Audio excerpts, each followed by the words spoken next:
toward my house from the foe before I get to Success, and I came back through the aisle and I heard the whistle go out.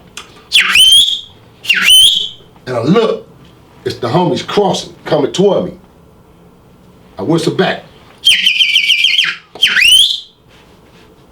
We connected, walked up, shook the homies' hands. It's about 15 of the homies, niggas is mad, niggas teary-eyed, crying. Blood, it's fuck this shit, blood, that old nigga shot them, man. They ain't finna be doing us like that. So immediately, my antenna went up. I said, oh, they think they gonna kill one of us and shoot our people, nigga? We ain't going for that. Look, man, fuck all that talking, homie. Tonight, I called a meeting, I hosted a meeting, bam. And from there, history was resolved. For 3 days and 3 nights, we went into a shootout, nigga, with the police, with what we thought was their family. It was ended up being the police. It was the sheriff, Los Angeles Sheriff, LAPD, detectives, feel me, SWAT jumped in on the 3rd day. But the first night, feel me, when the attack went down, feel me, under my structure, everything was my structure. Niggas wanna, and that's the crazy part about it, right? Niggas wanna try to slay me, when nigga, I'm the nigga. I'm the nigga. I'm the blueprint, niggas. I don't get this shit. I'm the blueprint, nigga. I was the motherfucking blueprint. It's like these chess pieces. Check this out, homie. Bam, bam, bam, bam, bam. I'm the blueprint. So how do you turn that around into snitching? I don't get it, man. So anywho, day 1, I sent 2 of the homies, bam. Car gets stuck in the middle of the road, as y'all seen in the fake bullshit documentary, but what the documentary failed to tell you, they try to dome 2 of us. They let off like 30 rounds and try to kill 2 of my young stuff, the niggas who was in the car. So what happened was, I structured to put a brick and a stick on the steering wheel, bam, bam, hit the building, blow the whole building up. Feel me? However, plan 1 didn't work. They rolled and the motherfucker stopped right in the middle of M. Damn, blood. We all in the cut, in the trenches. It's jet dark, because we knocked the lights out on Imperial. Had all them knocked down the day before. So it's dark. But not knowing, I'm not aware. At the time, my little brother, rest in peace, La Boy Rico, and my relative Demon and my relative Birdman, you know, gang, my little bro was on my right-hand shoulder, so I had him tucked away, like keeping the wood over him, you know what I'm saying? But at the same token, let him follow my lead, and he's in training. Basically, he's in training because, you know, my little brother was following my footsteps, man. You know what I mean?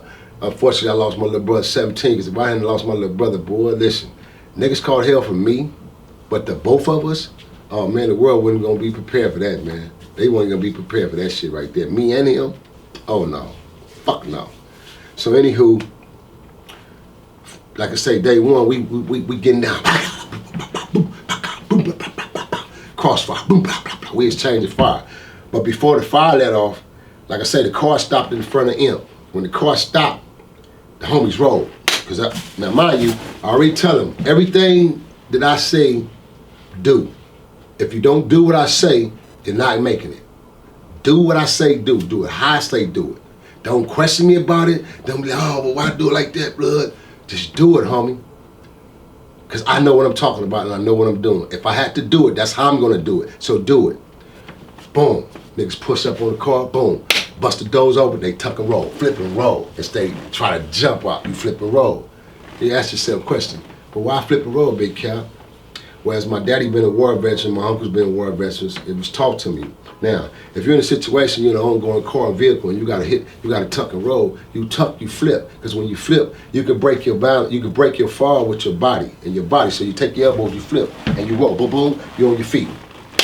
You're in traction, you moving, you running. But if you jump, you're trying to jump and leap. You're trying to jump and land on your feet. You're not gonna be able to break your fall. You don't have no traction to be able to break your fall on. Chances are you'll break your wrist, you can break your elbow, you can break something by the time you hit the pavement. Not to mention the car's going in anywhere between 5 to 10 miles an hour. That's fast when you get ready to jump out of the car. When we talk about tuck and roll, that's fast.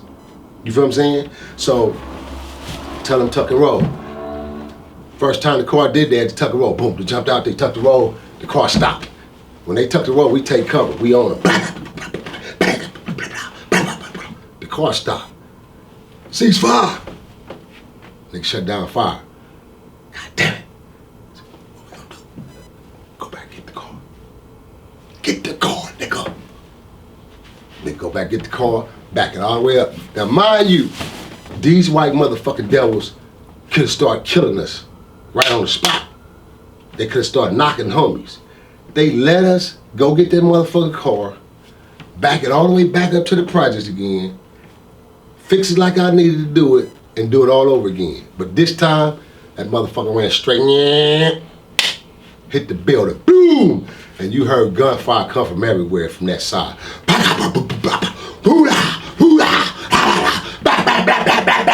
They was on our ass. We back. For like at least a good 3 to 4 to 5 minutes. Stop.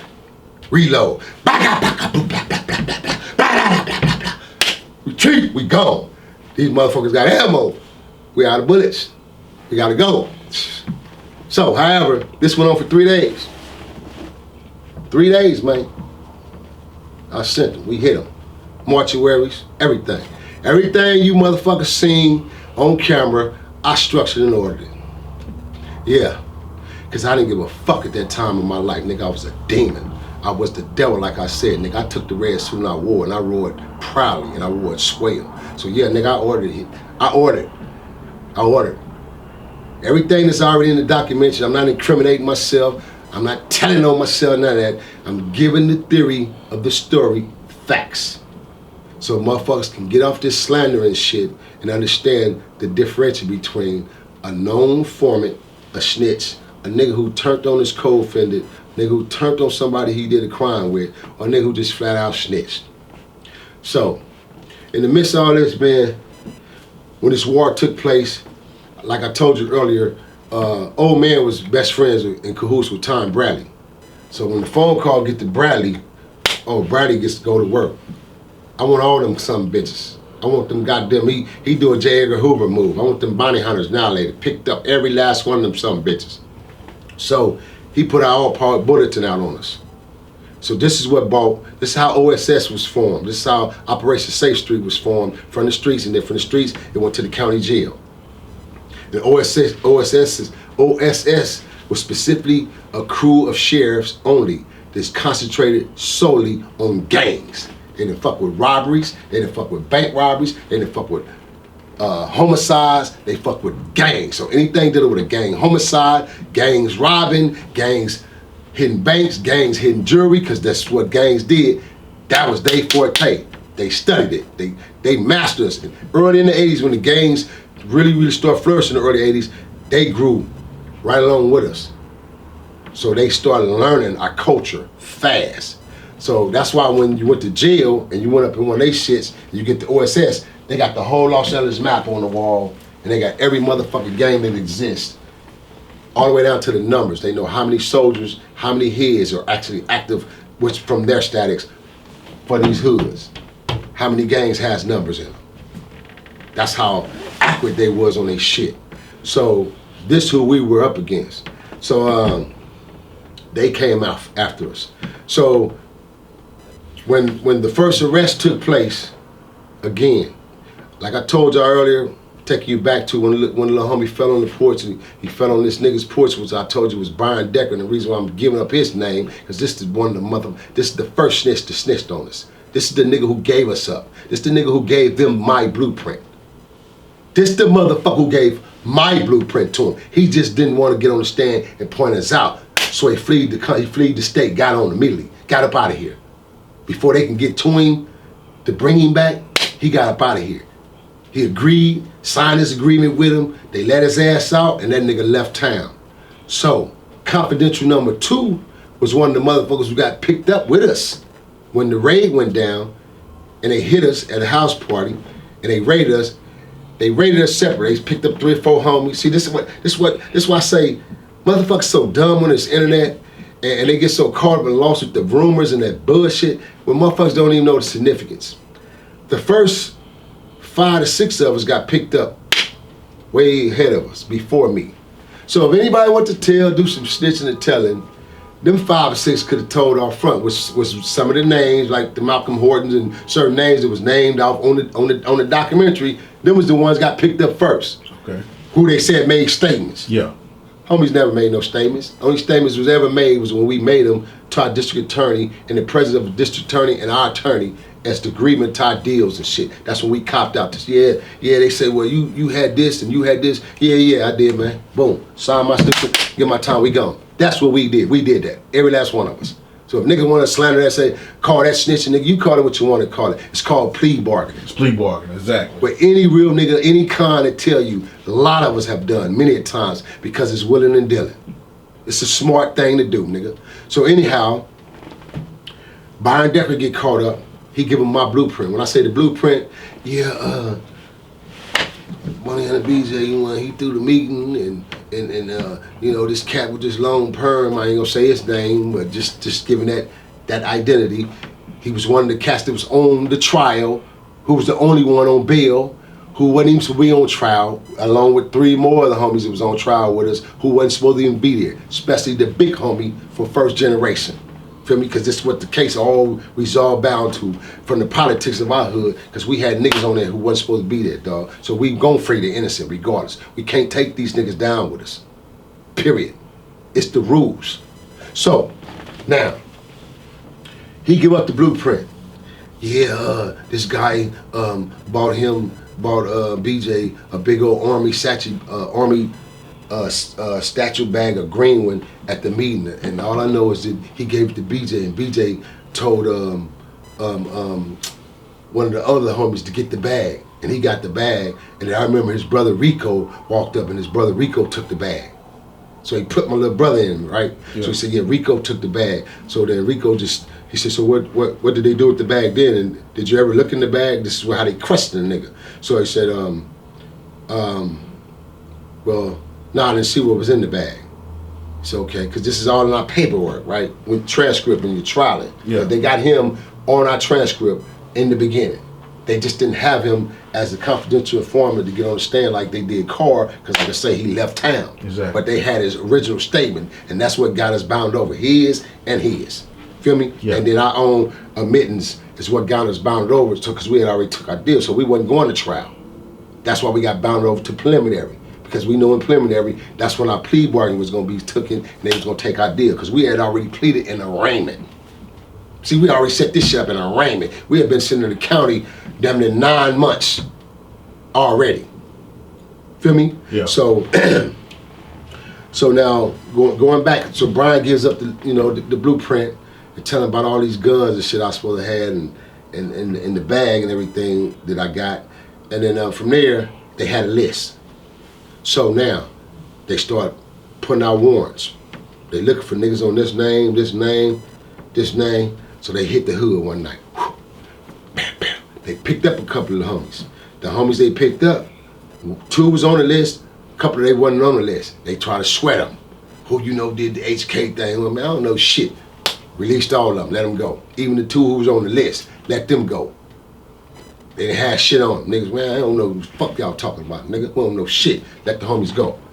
Homies come straight out, get at me. They get at me and the homie. Ugh. They got your name, they got Toot Whoop, they got Whoop Whoop Whoop name, they got Bob, they got Whoop. So we all know they looking for us now, because the homies inform us and tell us. So man, this old nappy ass police named Nappy Head Rowley, man, we used to call him Nappy Head Rowley, old nappy head BB head ass motherfucker, little skinny bony motherfucker. I'm on 111. Now this is about probably going on the 2nd month. The chase is on. They picking us up and they looking for niggas. They knocking down doors 3 or 4 o'clock in the morning. Boom! They tear gas shit. Boom! Get out! Running in the house. Such. You're under arrest for the warrant of da-da-da-da. They taking niggas to jail, right? I should turn to a high publicity case. Got the news cameras, all that shit, right? So now they looking for me. They tell them we looking for main 2 suspects. Main 2 care the leaders. Woo. Murders done, da. Okay. Now mind you, my moms don't live in the hood no more. My mom live in 31st and Griffin. My little Ascot, she lived down there in the bottoms. So I go to the house to moms and I come to the hood. So at this time, I'm like, man, these motherfuckers, they coming at certain times, but they ain't there in the daytime. So we playing on our ass. We in the hood, kicking it, chilling, you know, all that shit. We go to a house party one night, bro. We're about 15, 16 deep. Man, that motherfucker gigging. We mob outside. We standing outside, chilling, smoking. Next thing you know, you just seen the birdie drop. I mean, that motherfucker literally just, you couldn't even hear him when he hoovered up on us. You couldn't even hear him. He just dropped, and the motherfucker lit up. The whole parking lot. We and my homeboy Maxwell parking lot on Imperial Highway in the No, right? Which is where OG Hook used to live on that side of the No. So we over there at a party at my homegirl Black Val in them house. They giving a bomb ass party, so we there. So the price, all type of motherfuckers outside. When that birdie lit up, the police came out of nowhere. Niggas come out roofs, SWAT niggas, and drew down. Get out, get out, get out, get out, get the fuck down. Motherfuckers ran up on me with the carbine like that. Curtis Johnson, you under arrest for murder, da-da-da-da. Point that motherfucker right in my head. Boom, got me. I get on my knees, right? But let me back up because to go back to that, because I was trying to tell you something about Nappyhead O'Reilly, and I got off the subject of it. Yeah. O'Reilly fucked around and pulled me over. Not pulled me over literally like driving, but I was strolling through 111. It was me, three of the homies, and he whooped up in the car. Oh, and he jumped right out, bam! When he jumped out, got us on the porch, searched him and his partner. He pulled out his pocket, out the little white book, flipped the paper over, looked at it. He said, man, what is your name? Walked to one of the homies, the homie gave him an alias name. The other homie gave him his real name. They run their name. He said, what's your name? I said, well, me? I said, oh, shit, my name is Charles Gooden. He said, Charles Gooden? I said, yeah, my name is Charles Gooden, man. CharlesGooden. Most niggas can't spell like that.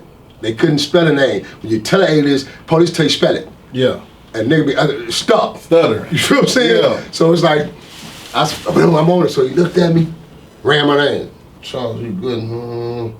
Came back, I could hear it come back over the radio, clean, boom. They let us go. He didn't realize he let the main nigga go right now. It came back to his ass. When he ran my name, the day he left, the night they came and whooped on us, yeah. Guess who in the crowd? He Nappyhead O'Reilly. Yeah. When the motherfucker hit threw the carbine on me and threw down on me, they slammed me on my knees. And when the detective walked right up and he pulled me up like this, and he put the flashlight on me, he said, this him. And he pulled the hook up, this both of them. Yeah. Rusted. That nigga say, hey, wait, hold on. He stopped, he say, this is Charles Gooden, right? Ain't your name Charles Gooden? I go like, I just looked at the nigga and laughed. He said, motherfucker. And he told the other police, that was my beat, that was my arrest. I had his ass. I had that slick motherfucker. So anyway, that's the night they get us. Yeah. We go in, we deep. Now mind you, it's already homies arrested before us in there. Yeah. So the night we get in, the same night we get in, they put us all in holding tanks together. See, this is what I'm saying, when niggas be having shit so misconstrued and fucked up, so they put us all in holding tanks. So off top, we already know they got 72 hours to arraign us. Mm-hmm. They got 48 hours before the detectives come talk to us. Feel me? Yeah. Somebody gonna come holler. So boom, the first 24 hours, we don't get none of that. The night they arrest us, we so deep in that motherfucker, we beating shit down, we beating Crips' ass. Anything coming at us crippin', we fucking over niggas right now. We beat niggas up. Shoot us straight to the county, they get us out of there at night, they transfer us. Shipped us right up out of there. So now we spending the night in reception. Yeah. So we down in the whole tank, fucking up shit. Shooting our ass to fuck straight to the hole. Feel me? So we go to arraignment from the hole. They take all the crime. They call us the HK crime. They took all of us from the hole to our arraignment. That's how we got arraigned. Yeah. From arraignment, take us back to the hole. We ain't even hit the main line yet. We ain't hit the blood mounds yet. We still on, we go straight from there to the hole. So bam. Now before this, like I'm saying, the 24 hours we locked up in 10-8, 108th Street Station, LAPD, boom. They never come in and took none of us out until we get to the county. This is when the detectives come to holler at us. By that time, I done already screwed all the homies. Feel me? We done already talked. Ain't nobody saying shit. So every nigga went out, they respond. What they say? Look, niggas talking about they said, you said that I said, and you said that sister was with you, and sister was with you, and I had a gun, and you said I had this. What the fuck? Every nigga came back said the same shit. We supposed to said this, right? Mm-hmm. So they didn't have these motherfucking statements already rigged. Everything was from Byron Decker and Klepto's information. Now, let me make this point.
Gangsta shit. Two niggas with attitude.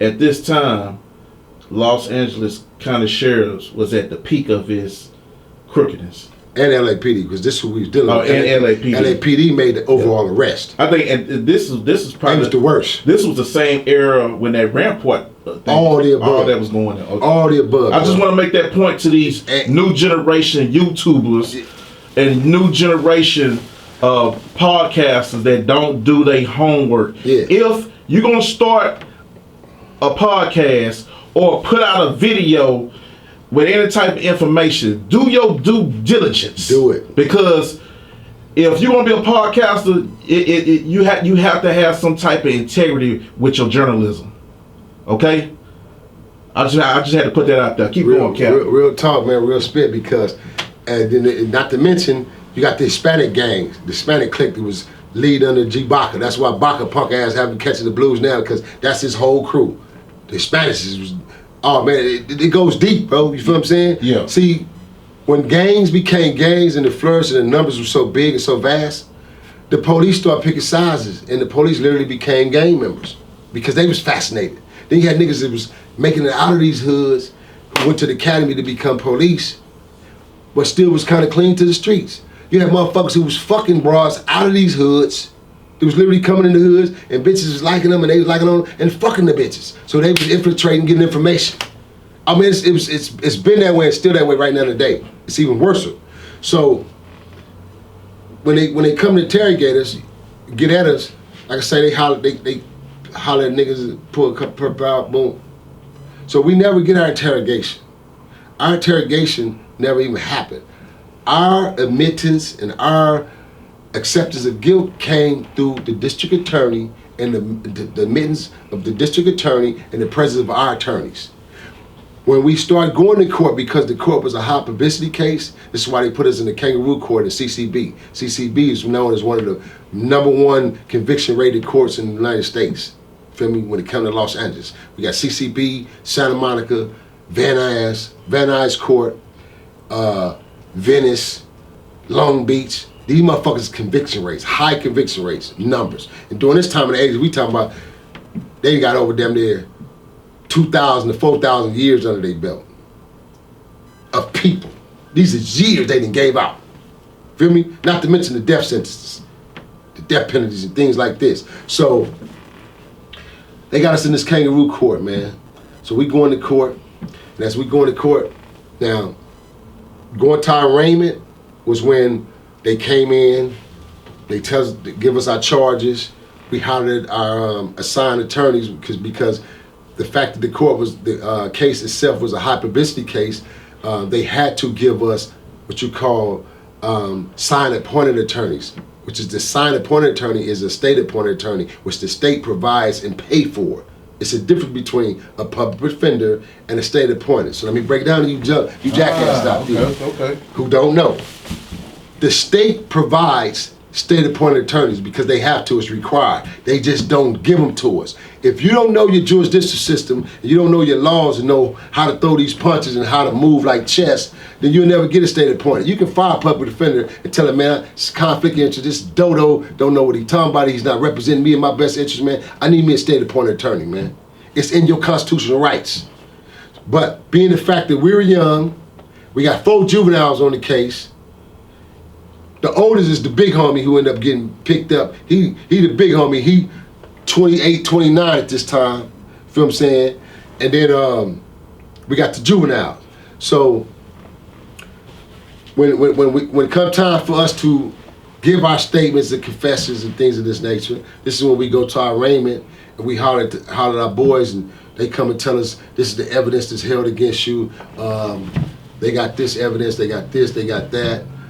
They picked up some guns during raid. Some of the guns matched the ballistics. They found bags of bullets in B-Bone's house. They found this and that in B-Bone's house. Some of those bullets matched the ballistics. And so this is the evidence. Also, who is being Carr and Byron Decker? This is what my lawyer tell me. As he reading everything out and he get to the 2 confidential, he go, who is Ben Carr and Byron Decker? I go, it's Pepto's, it's my little homie.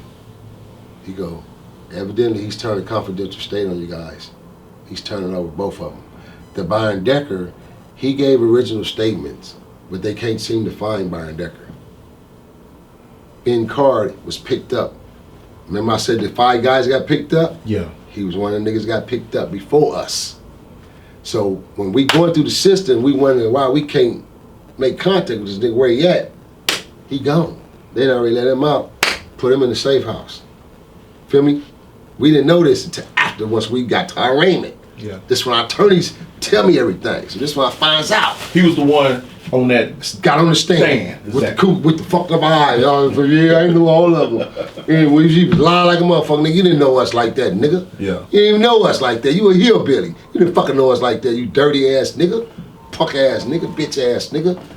Anywho, so this is our arraignment, man. So when we go in there, we talk to him and shit, man, and we go back. We got to come back after lunch. So we in the holding time, telling him we. Again, throw sidebar meeting, get the homies. Homies like, man, so what you think, man? I'm telling homies, look, man, it's like this. We gonna have to plead out. We gonna fake, we gonna wait. We gonna bark on them and bluff the trial to see if this punk can get on stand. If the homies can get to this nigga beforehand, then we ain't got no confidential against it. We got a fair trial fight. Fuck that evidence they talking about. They gotta have an actual motherfucker now because the evidence can be exempt. We can beat that evidence shit. None of my fingerprints, none of y'all prints is on the ballistics that they say they got matched. They got this shit out of B-Bone house. B-Bone 15. He a baby. This is one of the juveniles I'm telling you about. Yeah. So it's like, so I'm telling the homies the strategy. So it's like, nah, bro, we're gonna bluff on the trial. And from there, when we ready to get arranged for our preliminary, then that's when we'll cut our deal. We'll see what they got for us. They gonna come at us with deals, but I'm telling y'all, they gonna come at us with deals. They gonna come at us with deals. Because all they want is conviction. They want a trial and conviction because it's a kangaroo court and it's a high publicity case. So all they want is a number. So we bluff on them. And then we get ready to go to our preliminary. Attorneys come down to the county jail. That's when they visit us at the county jail and say, yeah, PBS is doing a research story, and they're doing a research on behavior patterns. Remember earlier when I was talking to you about the chemicals and the chemistry? This was during that time when this shit created and started. So this was what they used on us. Now me being the oldest and me being the shot caller, you know, the leader basically, I gave the green light. Because none of my homies would have went and did interviews if I would have said it's cool. I thought it was cool because when he told what he said to my attorney, and then my attorney told me that it's cool. So I just took the advice of my attorney and said, all right, well, I'll do the interview. So when he told us that it was cool, we did the interview. So that's why you seen us on the dock, and you seen about 6 or 7 of us on the interview, and then they didn't show the rest of us. No, they didn't. But all of us did the interview, damn near, all of us. They didn't show everybody, they just showed the significance. And that documentary was very one-sided. Yeah, so what I'm saying, Yeah. he the hero. Yeah. He the hero. But that ain't what the street said. God damn it, we was the motherfucking heroes. That's why our whole court was, that's another thing. If anybody was in there doing anything, the whole Nixon guard seen what happened the whole motherfucking time from day one of going to court. Because we had over at least 50 to 100 spectators in there. We had so many people showing up at court, they was turning our people down. They told them they couldn't come into court. They couldn't come in, especially when it came down to the confidential witness and bringing them out, because they say everybody on the outside gonna be able to identify him. So they tried to shut that down, but our people didn't go for it. So what they did, they didn't let none of our homies that was gang bangers, gang members, if you looked like a gang member, you couldn't come into court that day. Only the parents, significant others, and siblings was allowed in court. No uncles, no aunties, nothing. Just mothers, fathers, siblings, significant, that's it. So all our parents was in court every court day. My mama front row right there. My road dog, his mom's, my homie, his mom, all our moms right there. Every court day, everything. Everybody, all our family right there. So by the time we come back, and we come back for that preliminary to get bound over, preliminary now is when they read off the evidence. It's when they read off everything, and this when they come out and they told us about the confidential, and this when he comes out, he get on the stand, he point on us. This when they read off talking about our statements, supposedly, well, this is what was said by me, this is what was said by him and him. And the crazy part about it is, I told the police I had a 38. But one of my other crimes said I had a 12 gauge. Then my other nigga over here said I had an AK. Then the other nigga over here said I had a duffel bag full of guns. So it's like they had all our statements scrambled because they wasn't statements that we never ever gave. Now one of us. Now nigga said nothing about the next nigga. First and foremost, we were all housed together. We left from the time we went to court from day one when I told you we got arrested. All them individuals I got arrested with from that time never left my sight. They never split up. Didn't no nigga get exchanged to another module. None of us. When we ended up in the blood module, all my crimies was with me. Every last one of us. Did no nigga go out late in the middle of the night and get transferred? None of that. We tore that motherfucking county jail up together. We left that county jail separately on chains to different places in penitentiaries. And niggas went to the penitentiaries and built names for themselves and came home after they did their jokes. Every last one of us. Every last one of us. So, getting to the significance of, like I said, that the statement that they claim, he gave a statement against his hood and against his homies. Bitch ass niggas. Bitch ass mark ass niggas. Giving a statement is me getting on the stand like this, and I say, yeah, Your Honor, I swear to tell the truth, the whole truth, nothing but the truth, so help me God. Yeah, it was that nigga Spliff, man. He drove the car, and Rodney shot the gun, and then Tubu, he the one loaded up the gun. He put the bullets in the gun, man. And me, I shot a gun too, but I didn't want to, sir. That's snitching, bitch. That's snitching. When you get transferred from your crimey, separated based on your agreements, that's snitching, bitch. That's snitching. So for all you dodos out there, talk to some real OGs, some real G's, and niggas that tell you, when motherfuckers go to jail and there's 2 of you niggas, and a separation come about, that means somebody's doing some talking. Somebody agreed to say something, because they're not gonna separate us. We refuse to be separated. We will argue to not be separated. We gonna cuss the police out, get into it with them, not to be separated. So you motherfuckers pay attention, like she said, man. Do your due diligence if you're gonna try to throw a jacket on it, because I don't wear them kind of jackets, nigga. I wear minks, furs, and leather jackets, nigga. I don't wear no snitch jacket, bitch. At all, period. Won't fit me, nigga. Ever in life. Ever.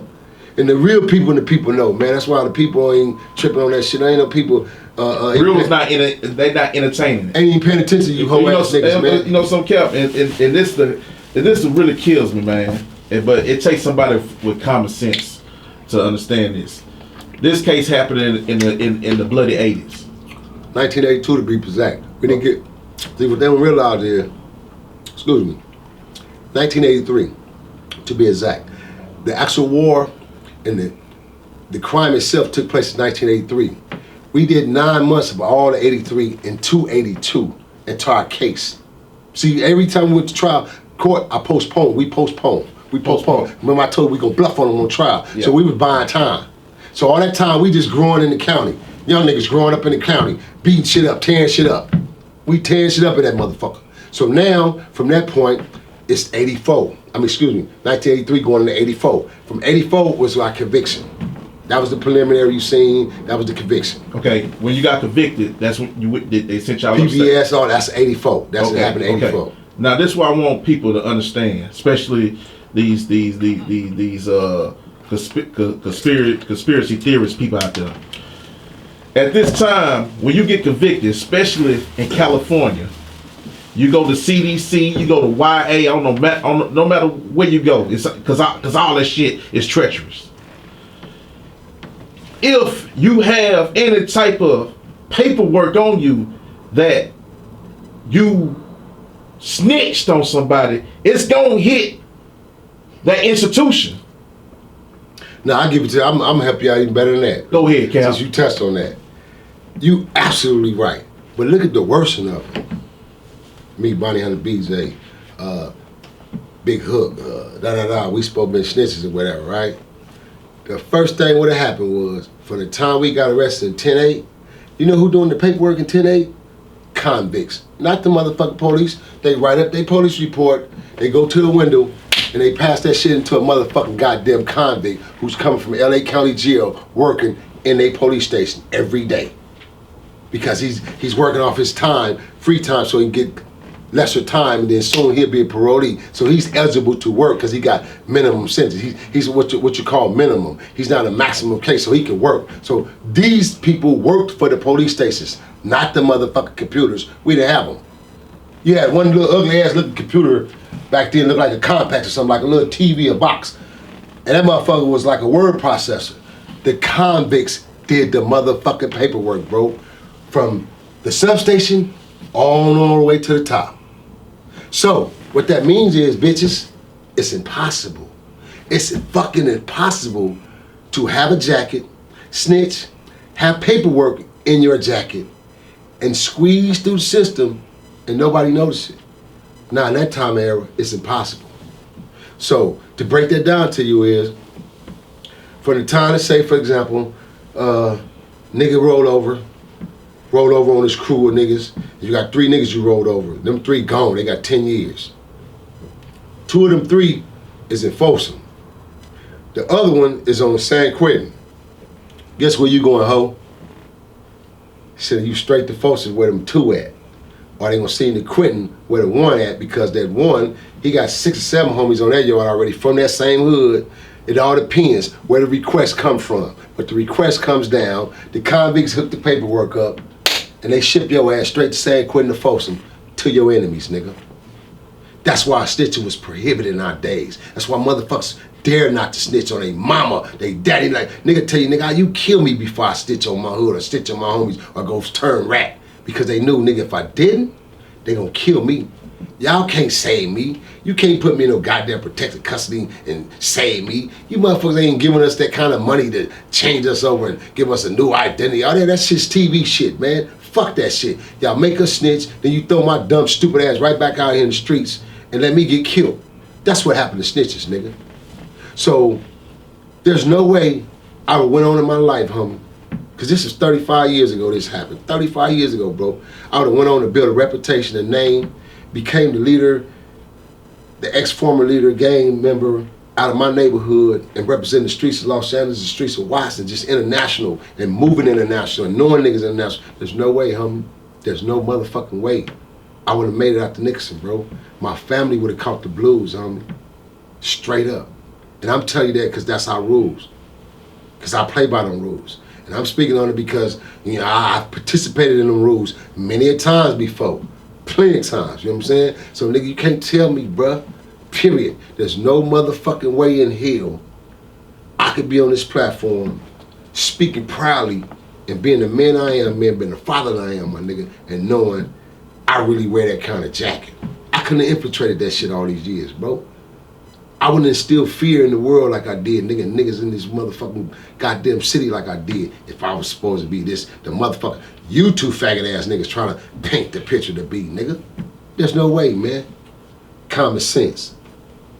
Common logical sense, man. On that note, man, this is Rules of Engagement, man. You've been tapped in, tuned in, man. Please go push that like, share, subscribe button, man. I didn't want to fucking go here today, man. I really came on to give y'all a great segment, but I give it back to y'all. We'll pick up, re-pick up, man. But today, man, I had to give y'all this final chapter because I'm not speaking on this shit ever again, man. I'm not talking about it again, unless depending on the circumstances and who I'm speaking to it about. But to go into the significance and speak in references like I gotta explain myself or I'm explaining myself, it's never that, bro. I'm giving clarity to the people because I'm for the people, by the people, to the people, and that's all this is for. For you two hoe ass niggas, I can't tell you get your bag up and let's get in the ring, because you niggas ain't gonna get in the ring with me. You ain't gonna do none of that shit. Period. You ain't got no money. You niggas is broke, bums, dirt misers.